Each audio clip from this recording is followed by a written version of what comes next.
Thank you so much, Mr. President-elect, Madam Vice President-elect. I'm honored to join this tremendous team.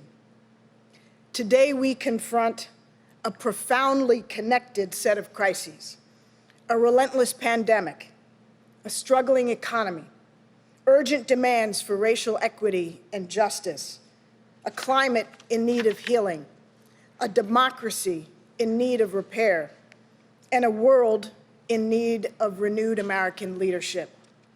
In the 21st century, our foreign, economic, and domestic imperatives are deeply intertwined. Tackling these challenges is personal to me. I'm a descendant of immigrants and the enslaved, and service is in our blood. My paternal great-grandfather was born a slave in South Carolina and joined the Union Army. He went on to get a college degree, become an AME minister, and he founded the Bordentown School in New Jersey, which for 7 decades provided African Americans with vocational and college preparatory educations. 2 generations later, my father, Emmett Rice, served as a Tuskegee Airman and as a governor of the Federal Reserve. My maternal grandparents came to this country from Jamaica with no education. But working for decades as a janitor and a maid, they saved and they scraped to send all 5 of their children to college and on to professional success. My mother, Lois Rice, was known as the mother of the Pell Grant program, which has enabled 80 million Americans to reach college. And as she liked to say, not bad for a poor colored girl from Portland, Maine. But today, for far too many, the American dream has become an empty promise, a cruel mockery of lives held back by barriers, new and old. That is not good enough for any American. But we know that throughout our history, Americans have forged opportunity out of crisis. After the Civil War, we ended slavery and enshrined the concept of equal protection under the law. During the Great Depression, we established the Works Progress Administration and Civilian Conservation Corps. After World War II, we enacted the GI Bill.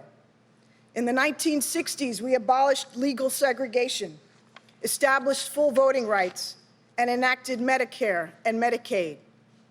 Now, at the foot of yet another bridge between crisis and opportunity, I'm honored and excited to take on this role.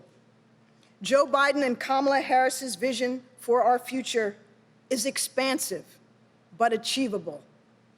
America must finally become a nation where every child, from Akron to Arkansas, from the Bronx to Brownsville, from the Sioux Nation to South Central Los Angeles, can dream without limits and make her dreams come true.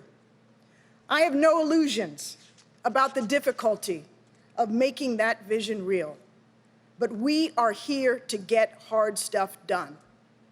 Our top priorities will be to help end the pandemic and revitalize the economy so that it delivers for all, to bring dignity and humanity to our broken immigration system, to advance racial equity, justice, and civil rights for all, to ensure that health care is accessible and affordable, and to educate and train Americans to compete and thrive in the 21st century. I profoundly believe that we all rise or fall together, absolutely all of us.